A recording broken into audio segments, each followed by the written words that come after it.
Operation Phantom Knife, Helmand Province. Afghanistan, September 14th, 2022.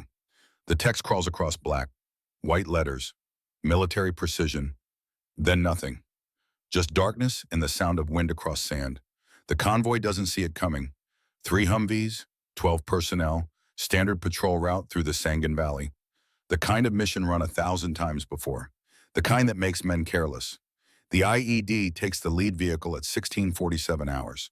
Fireball. Smoke. The screaming starts immediately. 18 Taliban fighters emerge from concealed positions. Coordinated. Professional. They've been waiting 3 days for this exact moment.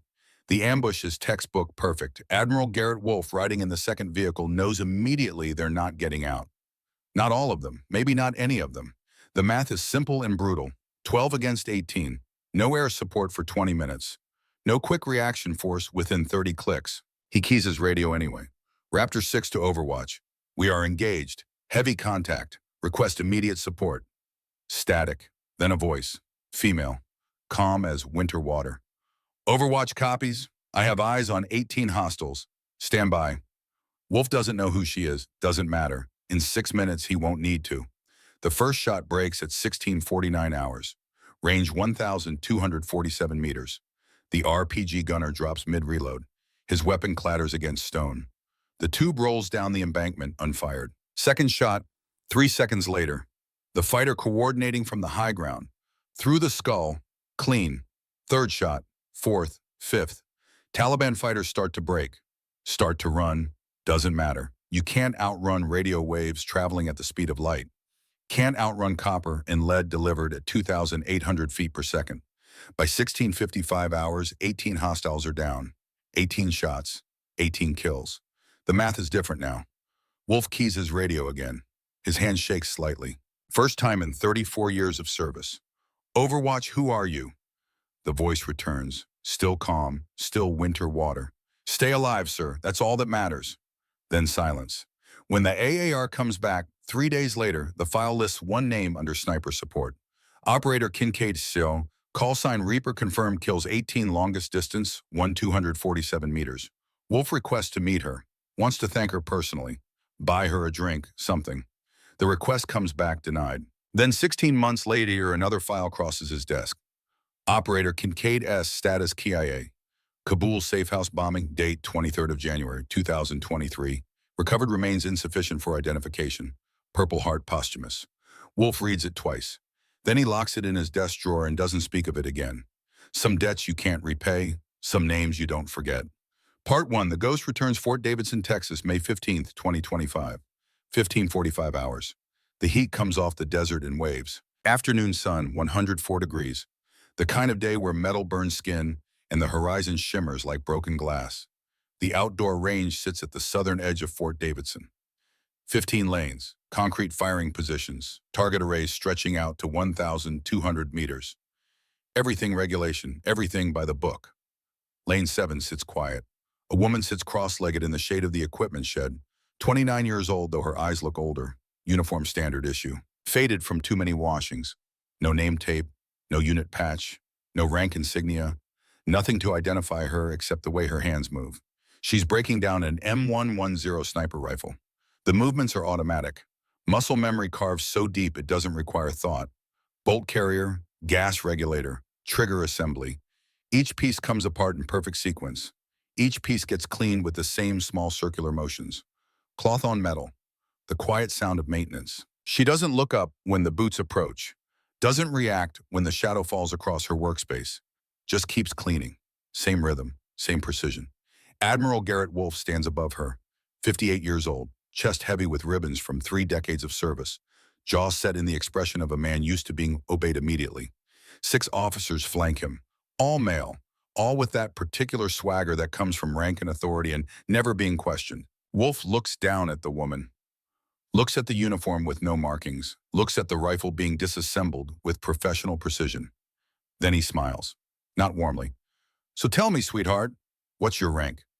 He pauses. Lets the silence hang. Or are you just here to polish our rifles? The officers laugh. Sharp sounds, crows picking at carrion. Lieutenant Declan Thorne steps closer. 32, lean, second in command written in every angle of his stance. He crosses his arms and grins. Maybe she doesn't speak English, sir. Probably just facilities maintenance. You know how it is. His eyes travel over her dismissively. They let anyone on the range these days for cleanup duty. More laughter. One of the junior officers fresh from the academy nudges his buddy. $10 says she can't even load that thing properly. 20 says she's never fired anything bigger than a 9mm. The woman's hands still, just for a heartbeat. Then she sets down the bolt carrier, places the cleaning cloth beside it with careful precision. Her fingers are steady, no tremor, no hesitation. When she finally raises her head, her eyes are calm, gray-green, storm water. They meet Wolf's stare without flinching, without anger, without any readable emotion at all. No rank to report, sir. Her voice is quiet, neutral, the kind of voice that doesn't rise to bait. Just here to shoot, Thorne snorts. Just here to shoot. You hear that, Admiral? He turns to the others. Hope she's got someone to hold her hand on the trigger. Recoil on these babies can be rough if you don't know what you're doing. Another officer suggests, grinning. Maybe we should spot for her, make sure she doesn't hurt herself. Behind the firing line near the range control tower, an older man turns his head, Rangemaster Everett Blackwood, 62, spine still straight despite the years, face weathered like desert stone. He's been running this range for 15 years, seen every type of shooter the military produces. Olympic qualifiers, Marine Scout snipers with 2 decades downrange, Special Forces operators who don't exist in any database. He's seen them all. But something about this woman makes him pause. The way she holds the rifle components, the angle of her wrists, the breathing pattern. He watches her chest rise and fall. 4 counts in, 4 counts hold, 4 counts out. Box breathing, combat breathing, the kind they drill into you in very specific training pipelines.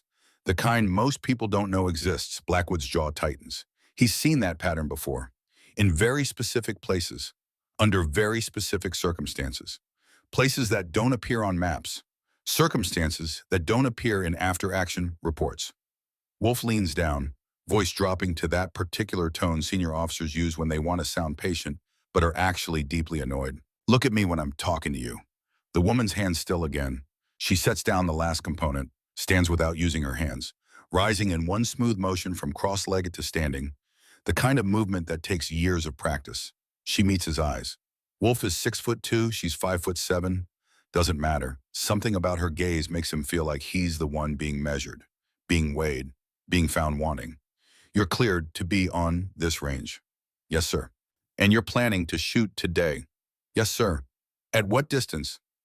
For the first time, something flickers across her face, not quite a smile, more like the shadow of one, gone before it fully forms. 800 meters, sir. The laughter that follows is immediate and loud. Thorne actually slaps his knee.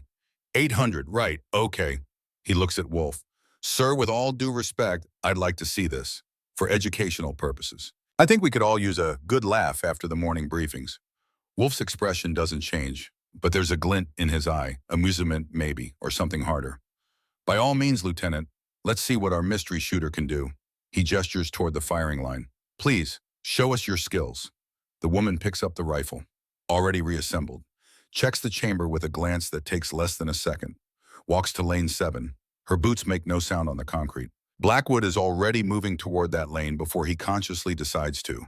Something is crawling up his spine. Recognition, maybe, or warning. The woman settles into position at the bench, rifle resting on the sandbag support. Her posture is textbook perfect. Left hand under the forend, right hand on the grip, body squared behind the weapon. She makes one small adjustment to the rear bag, shifts it a fraction of an inch. Then she goes still. Thorne leans against the tower railing, arms crossed. Somebody get her some extra ammo. She's going to need a lot of practice rounds to even get on paper at that distance. Does she even know where the safety is, someone asks. Probably thinks the scope is a telescope, another voice chimes in. The woman doesn't react to any of it. She just breathes. 4, 4, 4. Her finger stays outside the trigger guard. Range discipline.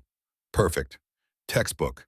She reaches up, makes a minor adjustment to the scope's parallax dial. Another adjustment to the windage. Her movements are small, precise, the kind of adjustments someone makes when they've done this thousands of times. Blackwood is 10 feet away now, close enough to see her grip, the way her thumb rests along the receiver. the angle of her cheekbone against the stock. His heart starts beating faster. He knows this posture. He's seen it in exactly 2 places in his entire career, and both of those places are classified above his clearance level. "Whenever you're ready," Wolf calls out, voice dripping with false courtesy. "We haven't got all day." The woman's breathing changes. 3 cycles. In, hold, out, in, hold, out, in, hold, out. On the 4th cycle, at the bottom of the exhale, when her lungs are at their emptiest and her body is at its stillest, her finger moves to the trigger. The first shot breaks clean. The rifle barks once. Recoil absorbs smoothly into her shoulder. She doesn't flinch, doesn't pull her head off the scope, just works the bolt. Chambers the next round, settles, breathes. Second shot, same rhythm, bolt, chamber, settle, breathe, fear. Third shot, 4th shot, 5th shot. Total elapsed time from 1st to 5th, 17 seconds. Blackwood doesn't need to check the target monitor. He already knows, but he looks anyway. Pulling the spotting scope to his eye, ranging downfield to the 800-meter mark. The target is a standard silhouette, black on white, concentric scoring rings. In the exact center where the highest value zone sits, there are 5 holes, 5 perfect holes, clustered so tight they almost overlap, every single one dead center. He lowers the scope slowly. His hands are shaking, just slightly, but enough that he has to clench them to make it stop. Thorne has gone quiet. The other officers, too. They're staring at the monitor screen mounted on the tower, showing the automated camera feed of the target. The computer's scoring system displays the results in bright green numbers. 5 shots, 5 tens, perfect score. Distance 800 meters times 0.17. Wolf's jaw is tight. He steps closer to the screen, as if proximity will change what he's seeing. "Check the equipment," he says quietly. "Make sure the rangefinder is calibrated correctly." "Sir, it's calibrated every morning," Blackwood replies, voice rough. "That's protocol. It's accurate. Check it anyway." One of the junior officers jogs out to the 800-meter line, handheld laser rangefinder in hand. He takes 3 readings. Radio's back. "Distance confirmed, sir. 800 meters, plus or minus .5. Thorne is staring at the woman now. She's sitting back from the rifle, hands resting loose in her lap, face still neutral, still calm, like she just did something completely ordinary. He clears his throat. "Lucky shots. Wind must have been favorable." His voice has lost its swagger. "Or maybe the scope is just really high-end. What kind of glass are you running?" She doesn't answer, just looks at him with those stormwater eyes.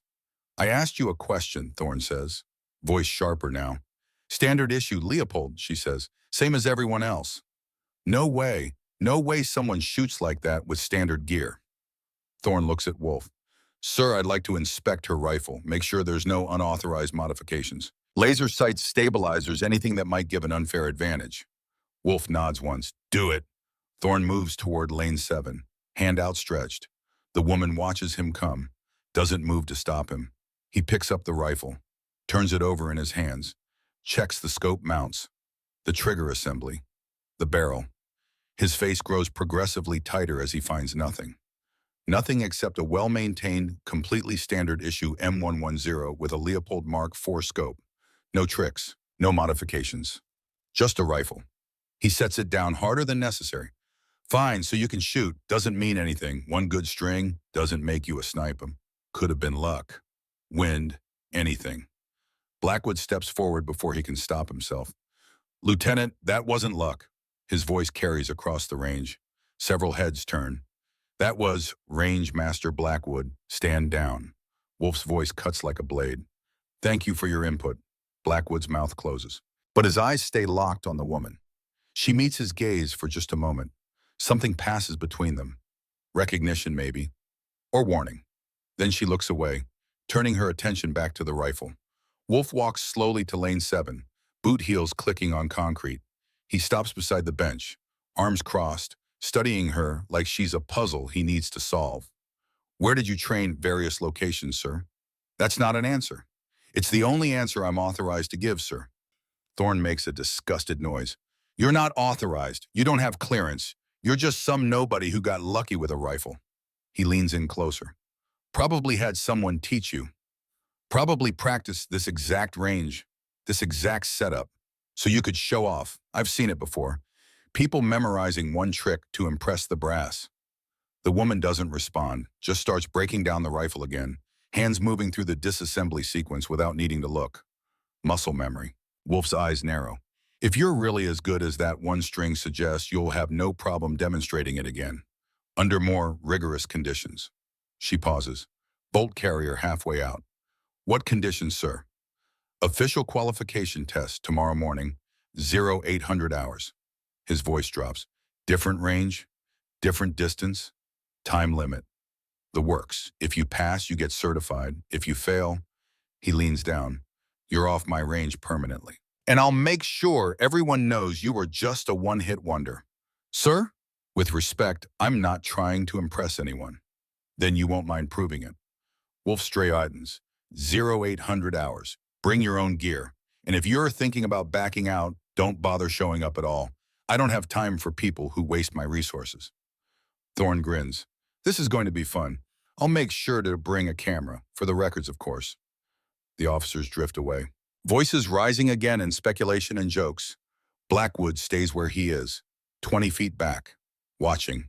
The woman finishes disassembling the rifle, lays each piece in its foam-lined case with care, closes the lid. She stands, picks up the case, turns to leave. As she passes Blackwood, she slows, just for a second. Her eyes flick to his face. In that brief moment, he sees something that makes his blood run cold. Not anger, not fear, just a kind of tired patience. Like someone who's been waiting a very long time for something inevitable to happen. Rangemaster, she says quietly. Just those two words. Then she's walking away, boots kicking up small clouds of dust. Blackwood watches her go until she's out of sight. Then he pulls out his radio, switches to the encrypted command channel. His hand is shaking again. Control, this is Rangemaster Blackwood. I need to flag something. Off record. The response crackles back. Go ahead, Blackwood. He hesitates, glances around to make sure no one is in earshot. That shooter who just cleared 800 meters in under 20 seconds. 5 perfect tens. He stops, swallows. I think we need to run her prints. Quietly, because if she's who I think she is, he trails off. We have a serious situation on our hands. Copy that. Send me her lane number and timestamp. We'll look into it. Blackwood lowers the radio, stares at the empty lane 7. The sandbags still hold the impression of the rifle. The brass casings are still on the ground, gleaming in the late afternoon sun. 5 perfect shots, 17 seconds, 800 meters. He's been doing this job for 15 years. He's seen Olympic shooters, Spec Ops veterans, Marine Scout snipers with 20 years of experience. None of them, not one, has ever shot a group that tight, at that distance, under pressure.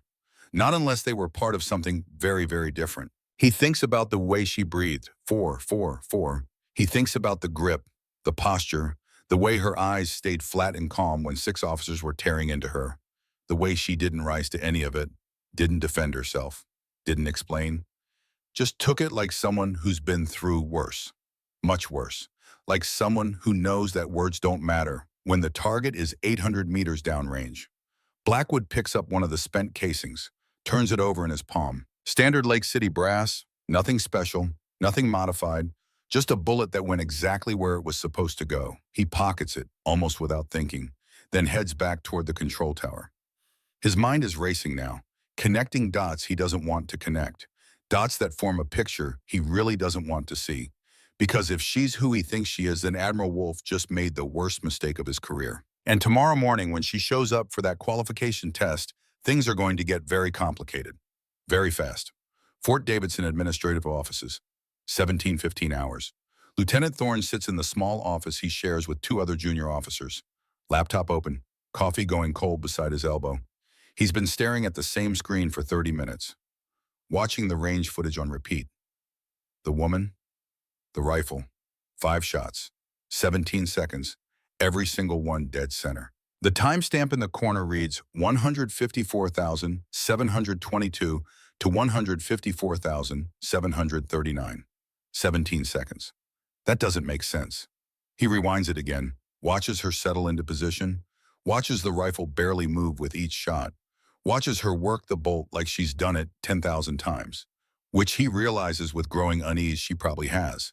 Nobody shoots like that without serious trigger time, serious training. The kind of training that doesn't show up in a standard enlistment record. The door opens. One of his roommates walks in, dropping a gear bag on the floor with a heavy thud.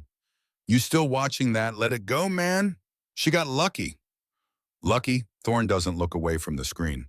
5 shots, 800 meters, 17 seconds, all tens. That's not luck. His roommate shrugs, pulling off his boots. "So she's good. Big deal.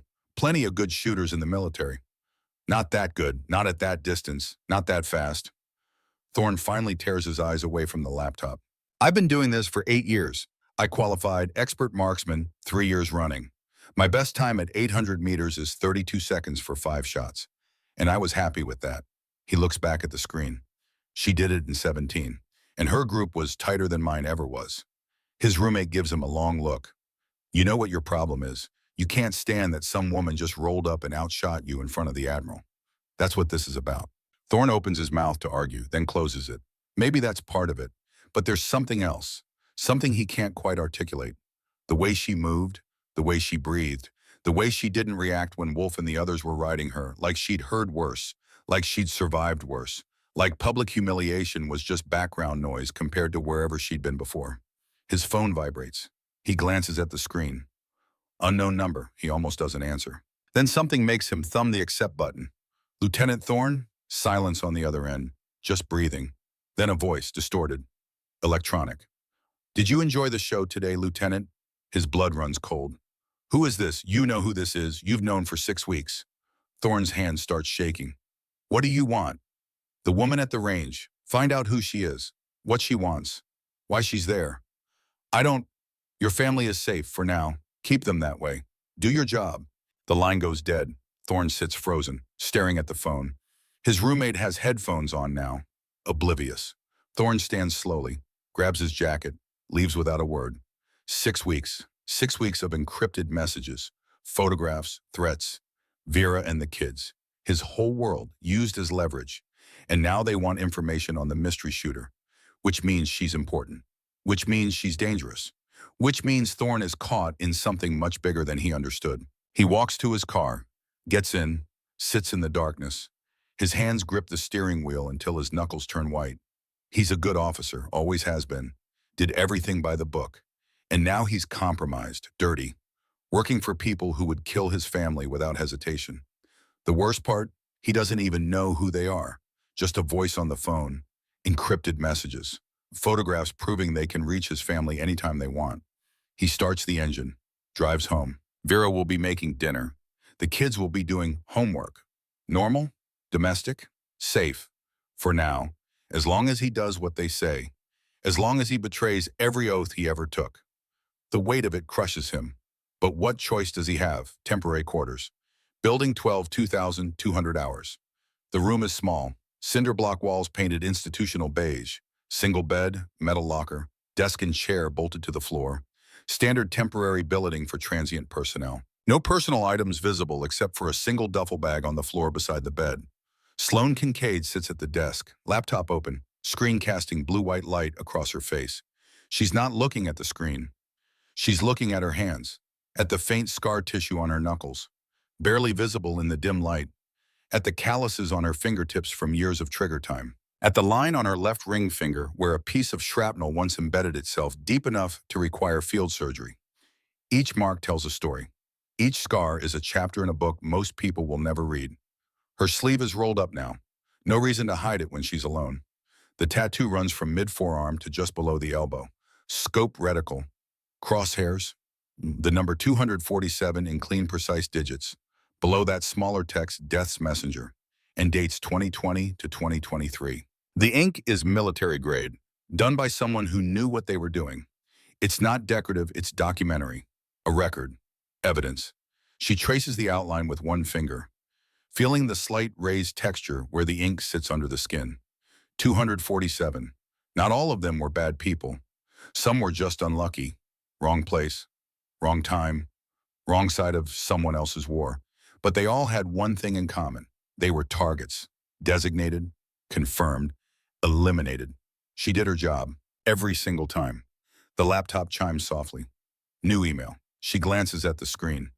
No sender name, Just an encrypted address that resolves to a string of alphanumerics. She opens it, enters the decryption key from memory, reads, "Situation developing as expected. Wolf took the bait. Test scheduled for 0 to 800. Thorne is digging. Blackwood knows more than he's saying. Proceed to phase 2. Reveal only when forced. Package delivery confirmed for 2,330 hours. Good luck, Captain." She closes the email, runs a 3-pass wipe on the message, shuts the laptop. "Captain, it's been a long time since anyone called her that to her face. 28 months to be exact. 28 months since the bombing in Kabul. Since the explosion that was supposed to kill her.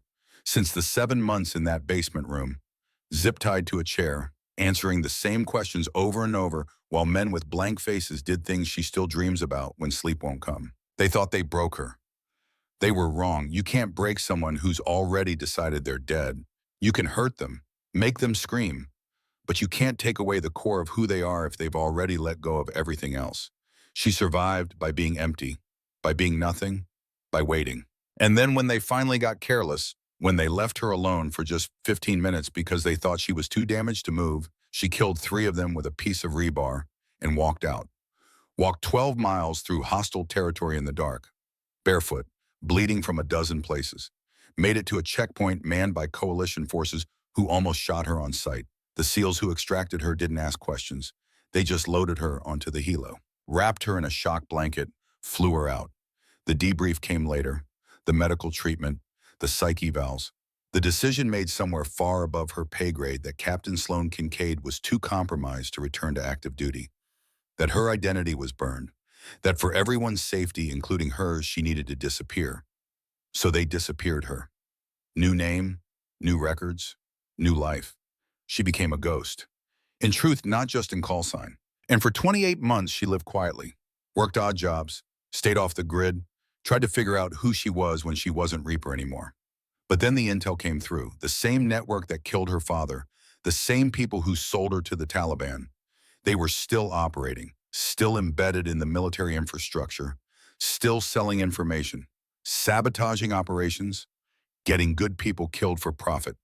And one of their next targets was Admiral Garrett Wolfe. Not because he was dirty, because he was about to testify before a closed Senate committee about procurement fraud and intelligence leaks. Because he knew too much. Because 7 years ago, he and Brigadier General Nathan Kincaid had been partners in an investigation that almost exposed the whole network. An investigation that ended when Nathan Kincaid died in a car bombing outside his home in Virginia. The date was June 8, 2018. Sloan was 21 years old, a cadet at West Point. She watched the news footage of the burning wreckage, watched them carry her father out in pieces, watched her mother collapse at the funeral, watched the investigation get quietly shelved as mechanical failure, despite all the evidence pointing the other way. She learned early that the system doesn't always protect you. Sometimes it protects the people hurting you. And sometimes if you want justice, you have to become something the system can't ignore. So she joined the military, enlisted immediately after graduation, worked her way through the ranks, proved herself over and over until they noticed, until JSOC came calling, until she went to the places where the real war happens, away from cameras and oversight. And every confirmed kill she made, every target she eliminated, she checked against the list of names connected to her father's death. 5 of them scattered across her 247. 5 people who thought they were safe, who thought they'd gotten away with it. They were wrong, but the network is bigger than 5 people. It's bigger than she realized. And now it's coming for Wolfe, which means it's time to stop hiding, time to use the one thing they don't know, that she's still alive, that Reaper didn't die in Kabul, that she's here, watching, waiting for them to make a mistake. A knock at the door, 3 raps, pause, 2 more, the delivery. Sloan stands, crosses to the door, opens it a crack. A man in civilian clothes, mid-30s, blank expression. He hands her a small case, nods once, walks away without a word. She closes the door, sets the case on the desk, opens it. Inside a phone, pre-programmed, encrypted, untraceable, in a single photograph. Admiral Wolfe leaving the base housing area. Date stamped today, 1830 hours. In the background, barely visible, a sedan with tinted windows. Same sedan that was parked outside her father's house the night before he died. She'd recognize it anywhere. Different plates. Different year, maybe, but the same model, Same configuration. The network's signature. They like consistency. Sloan sets the photo aside, picks up the phone. It's already powered on, showing one contact. Tower 4. She doesn't call. Not yet. First comes tomorrow. First comes the reveal. First comes the moment when Wolf realizes what he's dealing with. Then the call, then phase 3. She rolls her sleeve back down, covering the tattoo, lies on the bed, hands behind her head, staring at the ceiling. Sleep won't come easy tonight.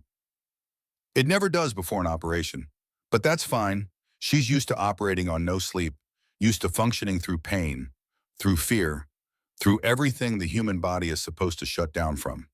JSOC trained that out of her years ago. Tomorrow morning, 0800 hours. Wolf and Thorne are going to try to embarrass her. They're going to fail. And in the process of failing, they're going to set off a chain reaction they don't understand. A chain reaction that ends with the network exposed, the guilty punished, and justice, real justice, not the sanitized version finally delivered. 247 confirmed kills, 5 of them for her father, the rest for her country, for her unit, for the mission. Tomorrow's not about adding to that count. Tomorrow's about making sure Wolf lives long enough to testify. Making sure the people who killed Nathan Kincaid don't get to kill anyone else. She closes her eyes, breathes, 4, 4, 4. The rhythm that's kept her alive through firefights and interrogations and 28 months of hiding. The rhythm that will carry her through tomorrow, through whatever comes after. Because she's not just a shooter. She's not just a soldier. She's a promise made in blood and kept in silence. A promise that the guilty will answer. That the dead will be avenged. That the system, for all its flaws, can still be forced to do the right thing if you're willing to pay the price. And Sloan Kincaid has been paying that price for 7 years. Since the day her father died. Since the day she decided that some debts can only be settled one way. With patience. With precision. With the kind of cold, methodical determination that doesn't stop until the target is down and the mission is complete. Tomorrow morning, the mission continues. And Admiral Wolf, whether he knows it or not, is about to become an asset. A protected asset. The kind that lives because someone else decided they were worth dying for. She hopes he's worth it. She really does. Because if this goes wrong, if the network figures out what she's doing before she can finish, then all of this, all 7 years, all 247 lives will have been for nothing. But it won't go wrong. She won't let it. Death's messenger doesn't miss. Not at 800 meters. Not at 1,000 meters. Not ever. The ceiling fan turns slowly overhead, blades cutting through the still air. Outside, footsteps pass in the hallway. Someone laughs. Someone else shouts something inaudible. Normal sounds, normal life. The kind of life she used to have before she became this. Before the tattoo. Before the list. Before everything. Maybe when this is over, she can have that again. Maybe she can be Sloan Kincaid, daughter and soldier, instead of Reaper, ghost, and weapon. Maybe there's a version of her future that doesn't end in a dark room with zip ties and blank-faced men asking questions she'll never answer. Maybe. But first tomorrow. First the test. First the reveal. First the moment when Admiral Garrett Wolf looks at her arm and realizes he's not dealing with some random shooter. He's dealing with the woman who saved his life in Afghanistan. The woman who's been dead for 28 months. The woman who's about to tell him he's next on the list. Unless she stops it. And she will stop it. No matter what it takes, no matter who has to fall. The mission is all that matters. The mission is all she has left. Sloan opens her eyes one last time, glances at the photograph on the desk. Wolf, the sedan, the network closing in. She commits it to memory, then picks up the photo and tears it into small pieces, flushing them down the toilet in the small attached bathroom. Evidence destroyed, trail cleaned, everything exactly as it should be. Tomorrow, 0800 hours, Fort Davidson qualification range. Different setup, different conditions, same outcome. Because the only thing that changes is the distance. The principles stay the same. Breathe, settle, fire, repeat, until the target is down, until the mission is complete, until justice finally is served. She lies back down. This time sleep comes, not easy, not peaceful, but it comes, and with it dreams. Not of the basement room, not of the interrogation, but of her father, standing in their old kitchen, making breakfast, smiling, alive, the way he was before the bomb, before the network, before everything went wrong. In the dream, he looks at her and says, I'm proud of you, Sloan. Finish it. And she will, starting tomorrow, starting at 0800 hours. Starting with 5 perfect shots in one very surprised Admiral. The fan turns, the night deepens, and Death's messenger sleeps, dreaming of justice. Part 2, the reveal, Fort Davidson qualification range, May 16th, 2025, 0758 hours. The morning air carries the coolness of desert night not yet burned away. The qualification range sits isolated on the far side of Fort Davidson, designed for formal testing under observation, concrete firing positions, standardized target arrays, camera systems covering every angle, nothing left to chance. Admiral Wolf arrives early, 4 officers with him, including Thorne. They set up observation positions with clear sight lines to lane 3. Thorne carries a thick clipboard, range regulations, equipment specifications, scoring criteria. He's been preparing since 0500 hours, ensuring every detail gets documented, making certain that when she fails, it's recorded from every angle. Rangemaster Blackwood stands near the control booth, face unreadable. He hasn't slept. Spent the night reviewing protocols, running scenarios, trying to manage what's coming. The call he made last night came back with one word: cleared. No explanation, no details. Just that single word in a directive: do not interfere. By 0758, a crowd has gathered. Word spread overnight. The mystery shooter who embarrassed the Admiral. People want to see her fail. Want confirmation that yesterday was luck. That the natural order where skill matches rank still holds. Thorne checks his watch. 2 minutes. Thinks she'll show. Wolf doesn't answer, just stares at the entrance. Something about yesterday keeps nagging him. The breathing pattern, the absolute lack of reaction to pressure, the way she moved. He's seen that before. In very specific people. In places where call signs replace names and missions, stay classified for 50 years. At exactly 800, she walks through the gate. Same uniform, no insignia, rifle case in one hand. She moves through the crowd like they're invisible. Eyes fixed on lane 3. No hesitation, just steady forward motion. Thorne steps into her path. I need to inspect your equipment before you shoot. She stops, looks at him, doesn't speak. Regulations. Any shooter using personal weapons must submit to pre-qualification inspection. He gestures at the case. Open it. She sets it down, flips the latches. Thorne kneels, examining components. Stock, receiver, barrel, scope. He checks serial numbers, examines mounts, measures trigger pull with a gauge from his pocket. Everything passes. His frustration mounts with each regulation-compliant item. Finally, he closes the case. Fine, you're cleared. He stands. But understand this. You're shooting at 1,000 meters today, not 800. Different wind, different elevation, different everything. His voice hardens. 3 attempts. 5 shots each. Minimum score 45 out of 50 to pass. And this time we've got cameras on every angle. She picks up the case, walks to lane 3, sets up without a word. The crowd presses closer. Someone jokes about needing binoculars to see her miss. The atmosphere turns carnival-like. The range safety officer calls procedures. Shooter, you have 10 minutes to prepare. 3 attempts, 5 shots per attempt. Minimum score 45 to qualify. Range is hot. You may begin when ready. Sloan settles into position, checks the scope, makes adjustments. Methodical, unhurried. The rifle settles on to the rest. Breathing begins. 4, 4, 4. Thorne leans toward Wolf. Watch. First shot will be off. Classic amateur mistake at this distance. The first shot breaks clean. Downrange 1,000 meters away, the target camera displays the impact. Center ring. 10 points. Thorne blinks. Lucky. Wind assisted. Watch the next one. Second shot. Same mechanical rhythm. Target camera shows another center hit. 10 points. The crowd quiets. Jokes stop. People lean forward. Third shot. Fourth. Fifth.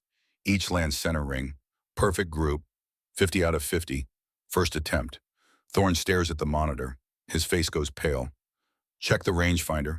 Something's wrong. Blackwood keys the radio. His voice is steady, but his hand grips the transmitter tight. All systems confirmed accurate. Range is 1,000 meters plus or minus .3. Calibration verified this morning per protocol. Wolf steps forward, eyes locked on the display. 5 holes forming a cluster smaller than his fist.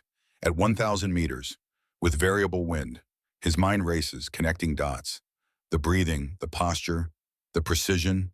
This isn't just skill. Attempt 2, the safety officer calls. Thorne holds up a hand. Wait, change conditions. He looks at Blackwood. Move her to lane 5. Blackwood's voice crackles sharp. Lieutenant, that's not protocol. I'm invoking safety officer discretion. Lane 3 has wind shadow from the berms. Lane 5 is fully exposed. Thorne's jaw is set. If she's as good as she claims, it won't matter. Wolf nods slowly. Do it. Sloan stands without comment, walks to lane 5, sets up again. Same preparation, same checklist. The crowd follows, murmuring. This is irregular. This is pressure. She doesn't react, just sets up. Settles, breathes. 4, 4, 4. Lane 5 sits fully exposed. Flags downrange snap harder, showing gusts to 12 miles per hour. The angle is different, requiring new calculations, new adjustments. Thorne counts on this, breaking whatever lucky streak she had. 5 shots, same rhythm, same precision, 5 more center hits. Another perfect 50, 100 out of 100 total. The crowd falls completely silent. No jokes, just stunned attention. People pull out phones. Recording. This is becoming a story people will tell. Thorne drops his clipboard. It hits concrete with a sharp crack. Third attempt. No, same. Wolf's voice is quiet, but it carries absolute authority. No more attempts. She's qualified. He pauses. More than qualified. He steps closer to lane 5. Who trained you? Sloan doesn't look up from the rifle, breaking it down. Movement's automatic. Various instructors, sir. That's not an answer. It's the answer you're cleared to receive, sir. Wolf's jaw tightens. I want your identification, your full service record. Right now. She finally looks at him, stormwater eyes flat and calm. I don't think you do, sir. Not here, not in front of everyone. That wasn't a request. Thorne moves closer, voice rising. Show us your ID. Show us your orders. Show us anything proving you're supposed to be here. His hand reaches out. Because I'm starting to think you're running some kind of scam. He grabs her left forearm, intending to pull her to her feet. To force compliance, his fingers close around her arm, gripping tight. When he pulls her sleeve rides up, the tattoo becomes visible, clear, undeniable. Scope reticle, crosshairs, the number 247 in clean black ink. Below it, Death's Messenger. Dates 2020 to 2023. The JSOC insignia underneath. Small but unmistakable. Thorne freezes, hand still on her arm, but stopped moving, just staring. His mouth opens. Nothing comes out. The crowd erupts in whispers. Those close enough to see point. Someone gasps. Cameras click and flash. Blackwood has gone white, gripping the console edge. He knew, suspected. But seeing confirmation is different. He keys the radio.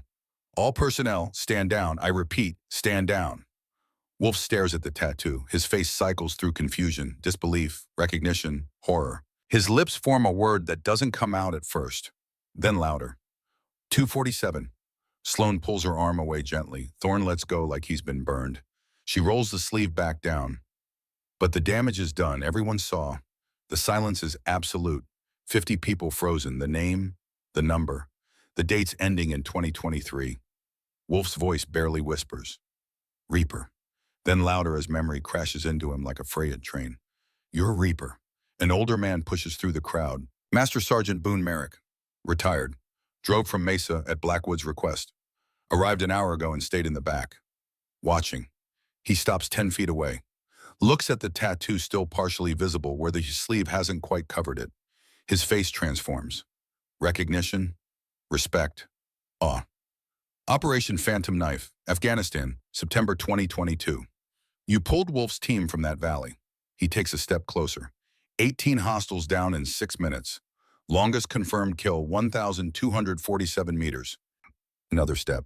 They said you died in Kabul, January 2023. Sloan stands slowly, faces Wolf directly. When she speaks, her voice is clear. Carrying, not loud, but absolutely steady. I'm Captain Sloan Kincaid, JSOC Sniper Operations 2020 through 2023. 247 confirmed eliminations. She pauses, lets that sink in. And you, Admiral Wolf, are in immediate danger.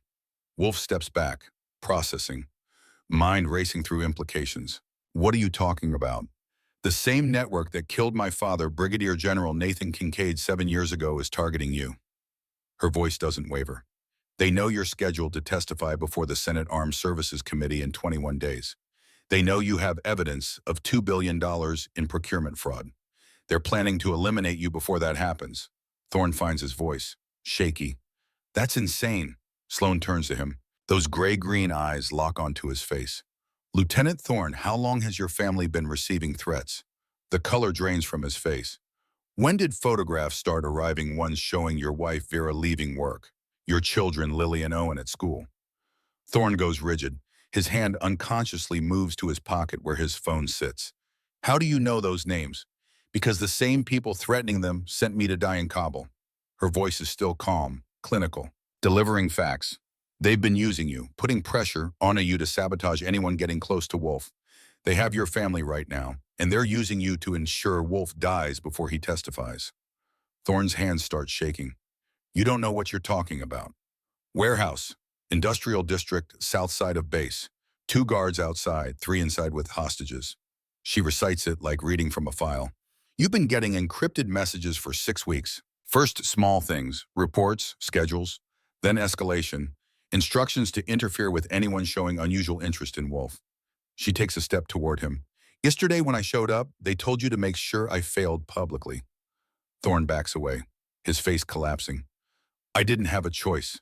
They said they'd kill them. His voice breaks. They showed me proof. Photos of them tied up. I had to. I know. 2 words, but delivered with something that might be compassion. That's why I'm here, to get them back. Wolf processes everything. The woman he thought dead for 28 months. The network he thought dormant. The threat he didn't know existed. If this is true, why hide? Why not come directly to me? Because I needed to know who the traitor was. She looks at Thorne. No accusation in her gaze, just acknowledgement. I needed the network confident enough to move openly, and I needed you to see me shoot before I told you what was coming. She turns back to Wolf. 3 years ago in that valley, you asked over radio who I was. I said it didn't matter. You just needed to stay alive. She pauses. Same situation now, Admiral. You need to stay alive long enough to testify. I'm here to make sure that happens. Merrick steps forward. Captain Kincaid, what do you need? Extract Lieutenant Thorne's family. I have 41 minutes before they're moved to secondary location. After that, we lose them. She turns to Thorne. I can get them back, but you help me. Tell me everything. Right now. Thorne is crying openly. 6 weeks of terror, impossible choices, being crushed between protecting family and betraying oath, finally breaking through. Warehouse, industrial district, south side. I don't know the exact address. They blindfolded me when they showed me they were alive. I know where it is. Merrick's voice is firm. I've been surveilling the network for 3 months. I know their safe houses, protocols, personnel. Sloan looks at Wolf. I need your authorization to conduct hostage rescue on U.S. soil, within base perimeter. Now, sir. Wolf doesn't hesitate. You have it. He pauses. What else? I need Lieutenant Thorne with me, and you stay here, surrounded by witnesses, until this ends. Her voice hardens slightly. The network won't move on you while there's a crowd. The moment you're alone, you're vulnerable. She glances at Blackwood. And I need Rangemaster Blackwood to pull security footage from 3 months ago. Any vehicles entering industrial area between 0200 and 0400 hours. She looks back at Wolf. The person running this network is on this base. High rank, trusted, operating in plain sight. Blackwood is already moving toward the control booth. On it. Wolf looks at Sloan, really looks, seeing past the uniform to the person underneath. The woman who saved his life 3 years ago. Who spent 7 months in hell. Who's been hunting her father's killers for 7 years. Why didn't you just tell me when you arrived? Because I needed you to understand who I am before I asked you to trust me. Her voice is quiet now. Yesterday you saw nobody. Today you know I'm Reaper. The woman who saved your life. The woman who doesn't miss. She holds his gaze. And now I'm asking you to trust me one more time. Silence hangs between them. Then Sloan continues, voice dropping. 7 years ago, my father and you were investigating procurement fraud together. Partners. He found evidence of a corruption network embedded in military procurement and intelligence. She pauses. The night before he was going to brief the Secretary of Defense, someone planted a bomb under his car. Wolf's face has gone ashen.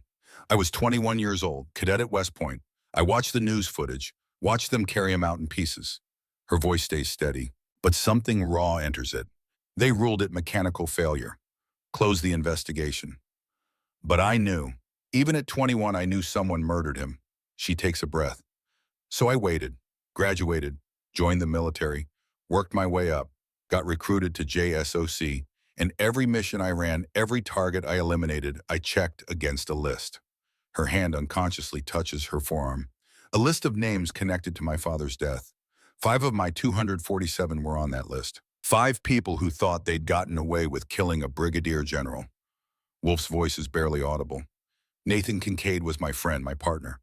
When he died, He stops, swallows hard. I knew it wasn't mechanical failure, but I had no proof, and I was scared. I had a wife, kids, so I stayed quiet, told myself there was nothing I could do. I know. Sloane's voice is gentle now. That's why I'm here. Not for revenge, not for recognition, but because the same network that killed my father is coming for you, and this time I have the skill, the training, and the evidence to stop them. She pauses. But I need you alive to testify. I need Thorne to choose redemption over fear. And I need 40 minutes to pull off a hostage rescue that saves 3 innocent people and breaks this network open. She picks up her rifle case. Are you coming, Lieutenant, or not? Thorne looks at Wolf. The Admiral nods once. Go. Bring them home. His voice firms. And Thorne, you made impossible choices under impossible pressure. But now you get a chance to make it right. Take it. Thorne straightens slightly. Yes, sir. The crowd parts as Sloane and Thorne move through. Merrick falls in behind them. 3 other veterans who recognize what's happening follow without being asked. By the time they reach the parking area, it's a 6-person element. They load into 2 vehicles. Sloane drives the lead, Thorne beside her. Merrick in the second vehicle with the 3 veterans. As they pull out heading south toward the industrial district, the sun breaks fully over the eastern horizon. Golden light floods the desert. 39 minutes until the hostages move.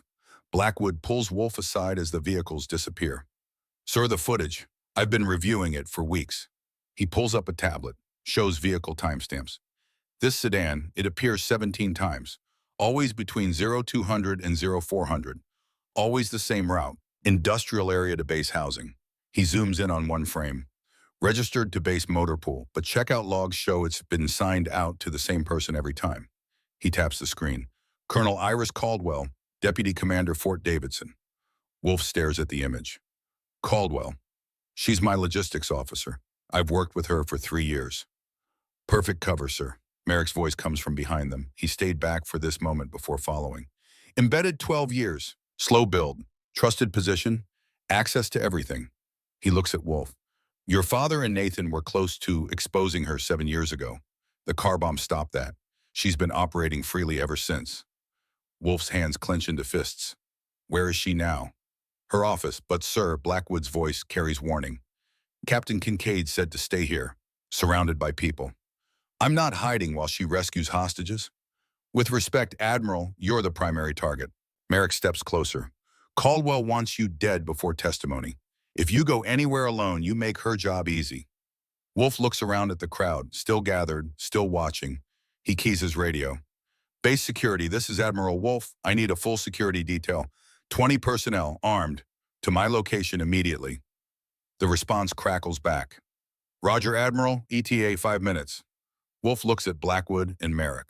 I'm going to Caldwell's office with 20 armed guards, and I'm going to look her in the eye while Captain Kincaid saves those children. Blackwood nods slowly. Then I'm coming with you, sir. Across the base in the administrative building, Colonel Iris Caldwell sits at her desk. 52 years old, gray hair pulled tight, 3 monitors in front of her, one showing the qualification range. Live feed. She watched the entire thing, watched Sloane reveal herself, watched the crowd's reaction, watched Wolf put it together. Her phone rings, encrypted line. The Kincaid girl is alive. Caldwell's voice is ice. Impossible. Kabul was confirmed KKYA, January 23rd, 2023. She just revealed herself to Wolf, showed her tattoo to 50 witnesses. We're burned. Caldwell's mind races, calculating, adjusting. Accelerate timeline, move the hostages now, kill Wolf within the hour, Eliminate Kincaid. She's moving on the warehouse with a team. Let her. I'll send reinforcements. Make it a kill box. Her voice hardens. And dispatch the hit team to Wolf's quarters. If he leaves the range, they take him. If he stays, we force him to move. Either way, he dies today. She hangs up, opens a drawer, pulls out a sidearm, checks the magazine. 7 years of careful work. 7 years of building this network. Nathan Kincaid almost destroyed it. His daughter won't finish what he started. Caldwell keys her radio. Alpha team, beta team, this is control. Execute contingency protocol. All assets, all targets. Authorization code, Raven Black. She stands, straightens her uniform. If Sloan Kincaid wants war, she'll get it, but not the war she's expecting. The vehicles carrying Sloan's team race south through the base. Thorne sits rigid in the passenger seat, hands clenched, silent. Sloan drives with the same calm precision she brings to everything. Tell me about the warehouse layout. Thorne's voice is hoarse. I only saw the entry room, concrete floor, metal walls. They had Vera and the kids in the corner, zip-tied to chairs. Guards. The 3 inside were contractors, ex-military. One was talking about Iraq. Another mentioned private security work. Professional then, bro. Yes. Sloan keys her radio. Merrick, you copy? Copy. 3 hostiles inside, contractor level. Expect training and discipline. Understood. Rules of engagement. Non-lethal if possible. Priority is hostages come out alive. Everything else is secondary. Roger that. The industrial district appears ahead. Chain link fences, corrugated metal buildings, empty lots. The warehouse sits isolated at the far end, exactly as described. Sloan parks 3 blocks away. Both vehicles pull in beside an abandoned storage facility. The team assembles, 6 operators. Sloan briefs them quickly. Thorne, you stay with the vehicles, engine running. When we come out with your family, you drive. Understood. I should go in. That's my family. You're compromised emotionally. You'll make mistakes. Her voice is firm but not harsh. Trust me to do my job. She looks at Merrick and the 3 veterans. Non-lethal if possible. Hostages are the mission. We go in quiet, fast, clean. She checks her watch. 37 minutes until transport. We move in 3. They approach from 2 angles.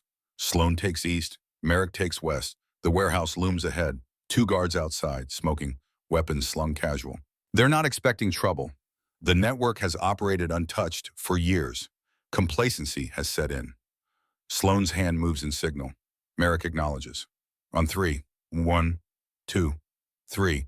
2 suppressed shots, tranquilizer rounds. Both guards drop.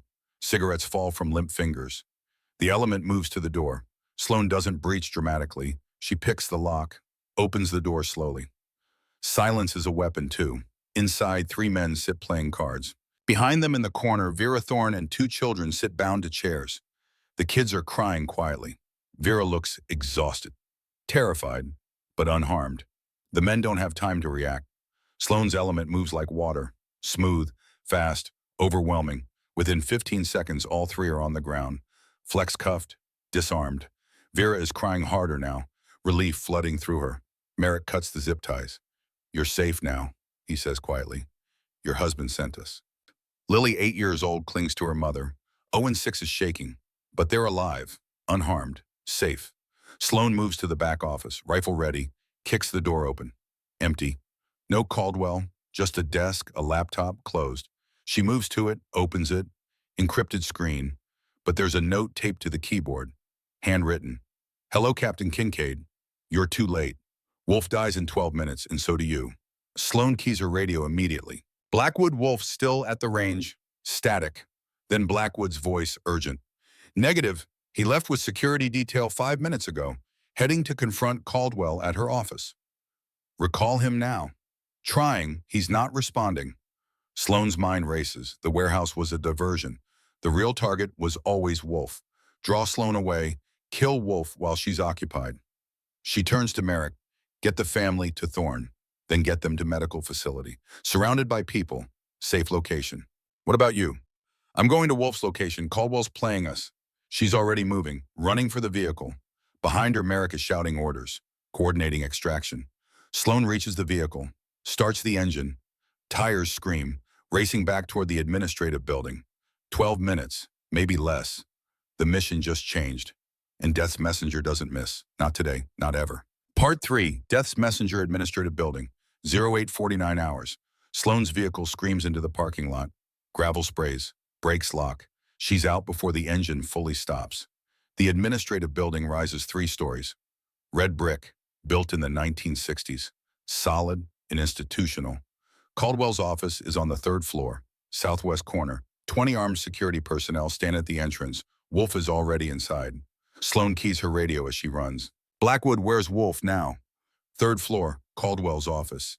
He's got the security detail with him. Pull them back. It's a trap. He won't respond to radio. Says he's confronting her. Sloane hits the entrance. The security personnel recognize her from the range footage. They step aside. She takes the stairs, 3 at a time. Her old rib wound from cobble pulls. Scar tissue protesting. She ignores it. 2nd floor, 3rd floor. The hallway stretches ahead. Fluorescent lights. Linoleum floors. Doors every 20 feet. Caldwell's office is at the end. The door stands open. Wolf's voice carries out, controlled anger barely restrained. 7 years, Iris. You looked me in the eye every day for 7 years, knowing what you did to Nathan, what you did to his daughter. Caldwell's response is calm, almost amused. Nathan was close to exposing a very lucrative Operation Garrett. He had to be stopped. A pause. You would have been stopped too, back then. But you went quiet, stayed scared, so we let you live. Until now. Until now, you decided to grow a conscience, decided to testify. That changes things. Sloane reaches the doorway, looks in. Wolf stands in the center of the office. Security details spread around him. 20 armed personnel, all facing Caldwell. She sits behind her desk, hands visible, empty, calm, too calm. Sloane's instincts scream. Admiral, step back. Wolf turns, sees her. Captain Kincaid, the family. Safe, but this is wrong. She wouldn't. The windows explode inward. Glass and gunfire. 4 shooters on the roof across the street. Suppressed rifles. Professional positions. The security detail reacts, but they're facing the wrong direction. Focused on Caldwell. 3 guards drop in the first 2 seconds. Wolf goes down, hit in the shoulder. Blood spreads across his uniform. Caldwell moves, fast, pulling a sidearm from under the desk. She doesn't aim at Wolf. She aims at Sloane. The shot goes wide as Sloane dives. Rolls behind a filing cabinet. Returns fire. 2 rounds, center mass. Caldwell's wearing body armor. She staggers but doesn't drop. The security detail is in chaos. Some engaging the window shooters, others turning to Caldwell. Crossfire, confusion, exactly what she wanted. Sloane keys her radio. Blackwood, I need counter-sniper fire. 4 hostiles. Roof of building C, southwest corner. Roger, I'm on it. Another security guard drops. Headshot through the window. The guard's name was Sergeant Marcus Jackson, 34 years old, wife and 2 daughters. He joined the Army to pay for college. Stayed because he believed in the mission. He dies protecting an admiral he's never met. Because that's the job. Wolf crawls toward cover. Bleeding, conscious. Trying to key his radio. Sloane moves, low, fast, reaches him. How bad? Shoulder, through and through. I can move. She pulls him behind the desk, applies pressure to the wound with her hand. Stay down. Caldwell has retreated to a back office, firing through the doorway, keeping the security detail pinned. The window fire continues, methodical, professional. Another guard wounded, not dead, but down. The remaining guards are returning fire, but the angle is wrong. They can't get clean shots on the rooftop positions.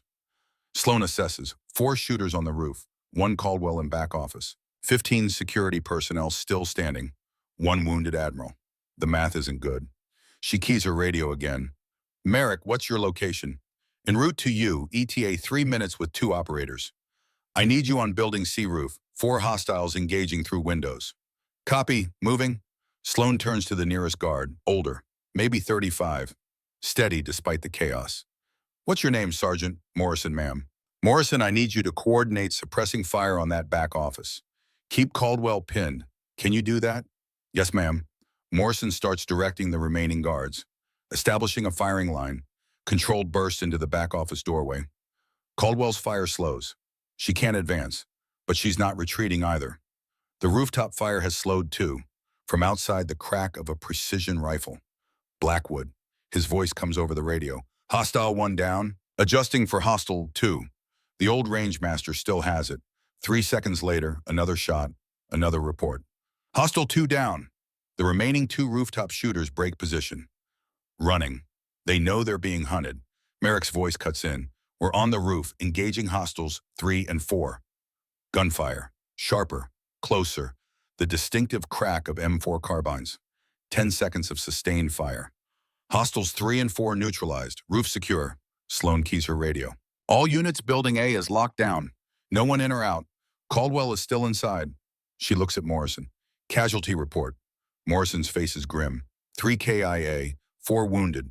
Caldwell escaped through service corridor during the firefight. We lost visual. Sloan's mind maps the building. 3 floors, multiple exits, service corridors, maintenance access. Caldwell knows this base. She's been here 12 years.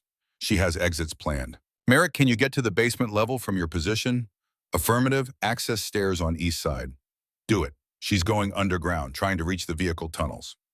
Moving. Sloan turns to Morrison. I need 4 of your best. With me. Now. Morrison doesn't hesitate. Points to 4 guards. They form up. Sloan leads. Back into the chaos. The service corridor Caldwell took runs along the eastern wall. Concrete, narrow, maintenance access only. They move tactical. Sloan on point. 2 guards behind, 2 covering rear. The corridor descends, sloping downward toward the basement. Ahead, a door stands open, leading to the mechanical room. Sloan signals halt, listens.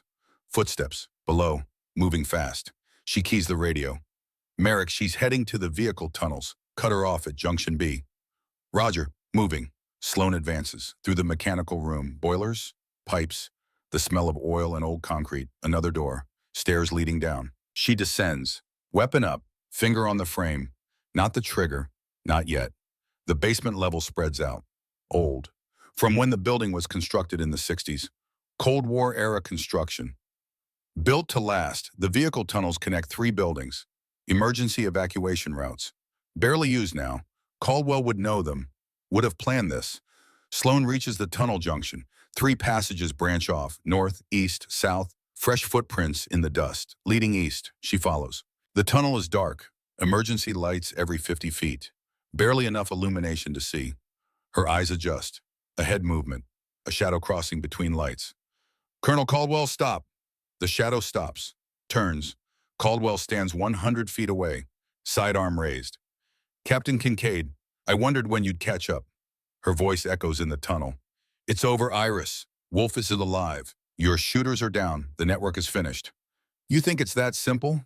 Caldwell laughs, cold, bitter. I'm one person, one node. There are others, bigger than me, more protected. Then you'll give me their names. Will I? Caldwell fires. The shot goes wide. Intentionally, warning shot. You're good, Captain. I'll give you that. 247 confirmed kills. Impressive. But you made one mistake. What's that? You came down here thinking you could take me alone. Behind Sloan footsteps. Fast. Close.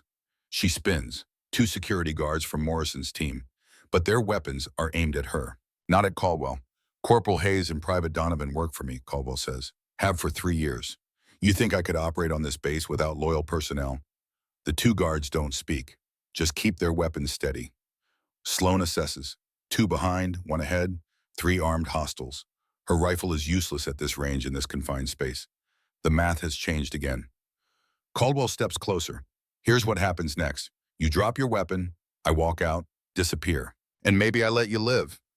You won't let me live. Probably not, but you get a few more minutes, that's something. Sloan's mind races. Options, angles, possibilities. Then Merrick's voice.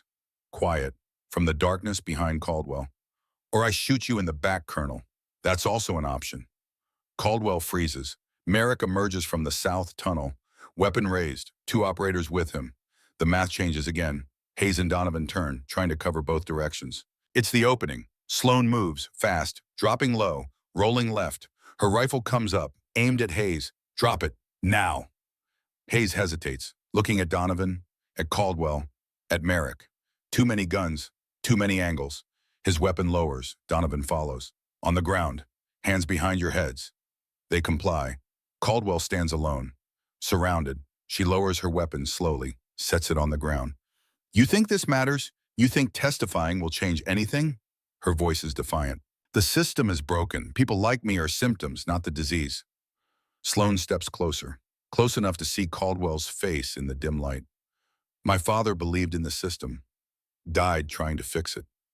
Her voice is quiet, controlled. And you're right, the system is broken, but people like you are the ones breaking it. She reaches out, takes Caldwell's weapon, secures it.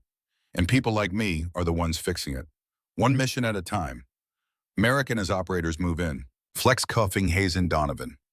Morrison arrives with backup, taking Caldwell into custody. As they lead her away, Caldwell looks back. There are others, Captain. You know that. This doesn't end. Maybe not, but today it does. The tunnel falls silent. Sloan stands alone for a moment, breathing, processing. 247 confirmed kills. Today, 0. Sometimes the mission isn't about the shot. Sometimes it's about what you don't shoot. She keys her radio. All units, primary target secured. Building clear. Stand down. Blackwood's voice comes back. Copy. Good work, Captain.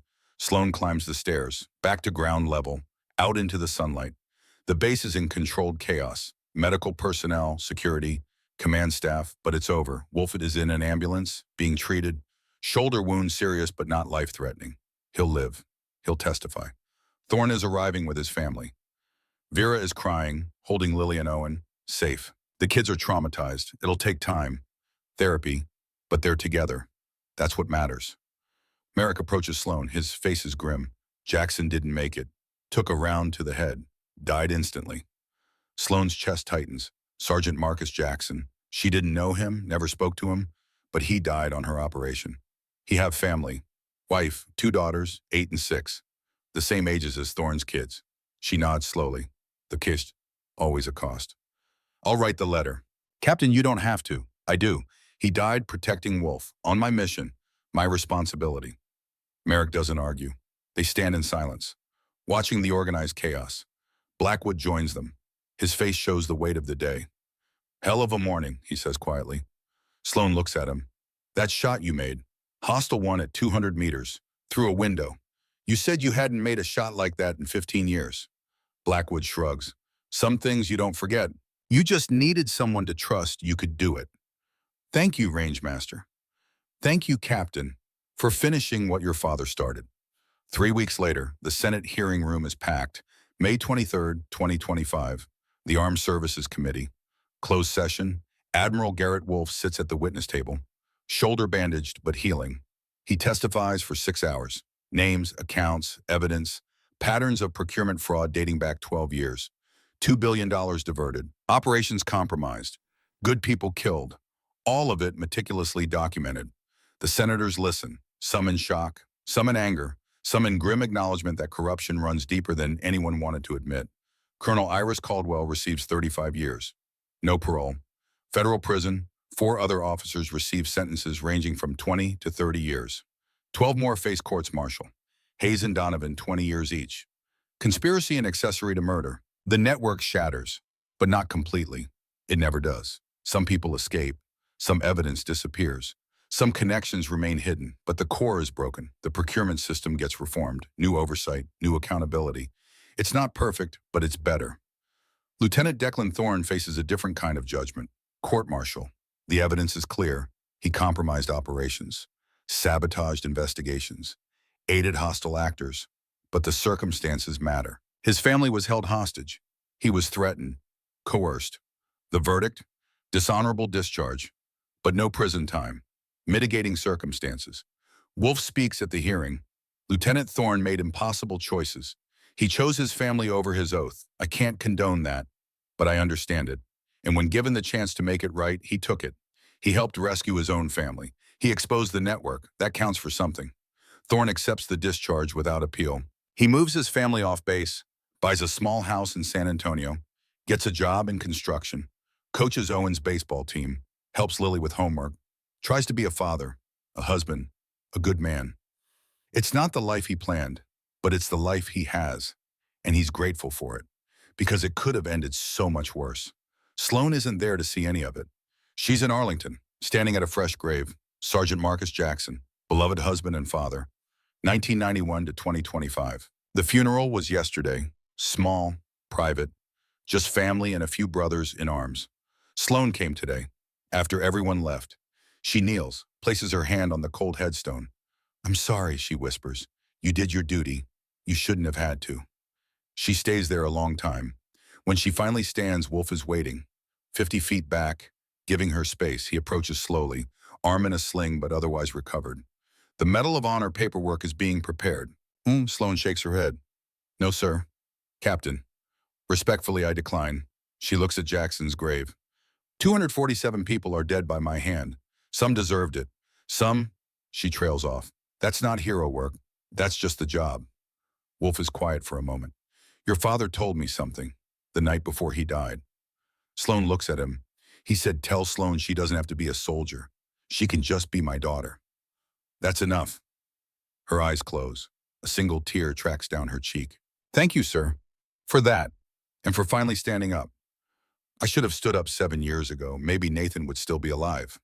Maybe, but you stood up now. That counts." Wolf extends his hand. She shakes it. "What happens now, Captain? You could stay, teach, pass on what you know." "I've been death's messenger long enough, sir."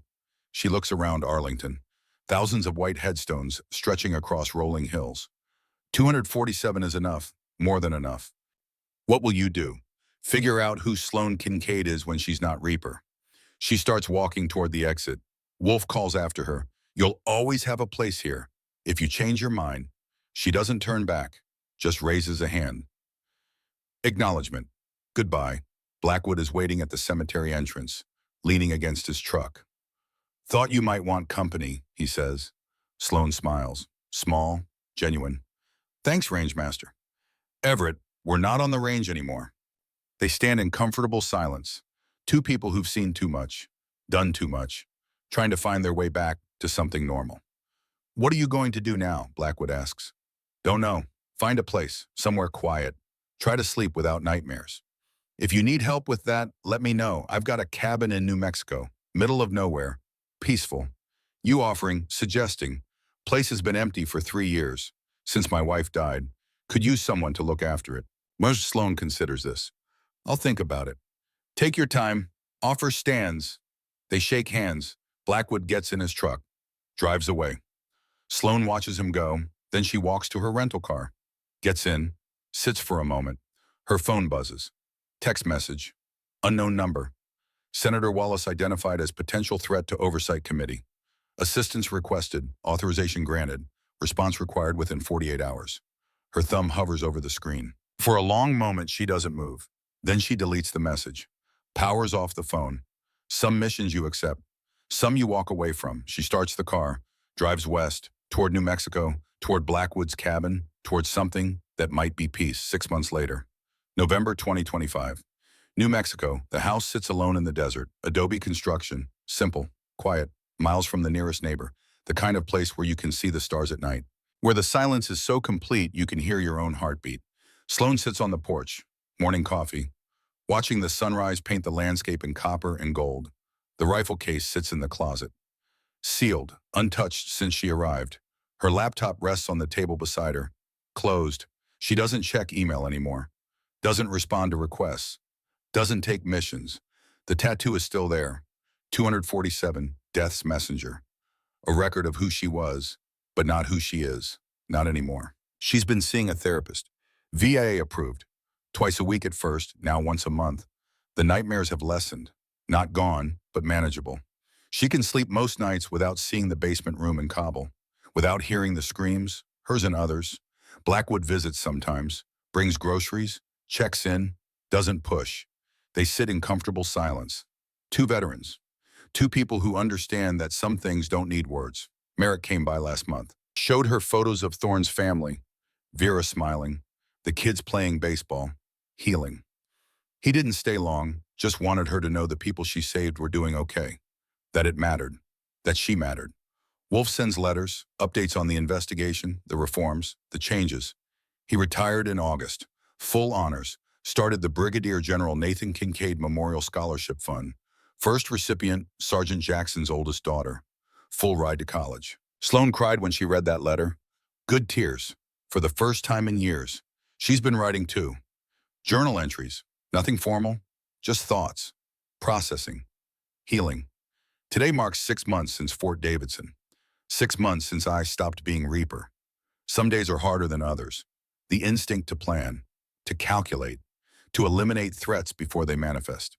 It doesn't go away easily, but I'm learning that not every problem requires a bullet, learning that 247 is enough, learning that maybe finally I can be my father's daughter, not his avenger.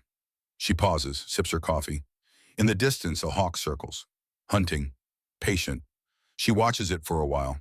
Then she goes inside, opens a different file on her laptop, a letter to Jackson's widow. The first draft was too formal, too military. The second, too apologetic. This one is simpler. Dear Mrs. Jackson, your husband died protecting people he didn't know. That's the kind of man he was. That's the kind of soldier he was. I didn't know him, but I know what he did, and I know that his sacrifice mattered. I'm sorry I couldn't save him. I'm sorry your daughters have to grow up without their father. I'm sorry for all the ways this isn't fair. But I want you to know that his death meant something. The mission succeeded because of him. Good people are alive because of him. Justice was served because of him. That doesn't make it hurt less. Nothing does. But maybe someday it will help to know that he was a hero. Not because he died, but because he lived with honor, with courage, with dedication to something bigger than himself. If there's anything I can do for you or your daughters, please let me know. I mean that. With deepest respect and sorrow, Captain Sloan Kincaid, retired. She reads it over, adds her phone number at the bottom, prints it, addresses the envelope. Tomorrow she'll drive into town, mail it. Today she just sits on the porch, drinking coffee, watching the desert, breathing 4, 4, 4. Some rhythms stay with you. Some training never leaves, but that's okay, because she's not running anymore. Not hiding, not hunting, just living. And after 7 years of being death's messenger, after 247 confirmed kills, after losing her father and finding herself and nearly dying and choosing to live anyway, that's enough. More than enough. The hawk finds its prey. Diving, swift, certain, then gone. The sky is empty again. Sloan smiles. Small, genuine. She finishes her coffee, goes inside. The rifle stays in the closet. The laptop stays closed. The phone stays off. Some chapters close. Some missions end. Some promises are kept by walking away. Death's messenger has delivered her final message. Justice served, debts paid, promises kept. The woman who remains is simply Sloan.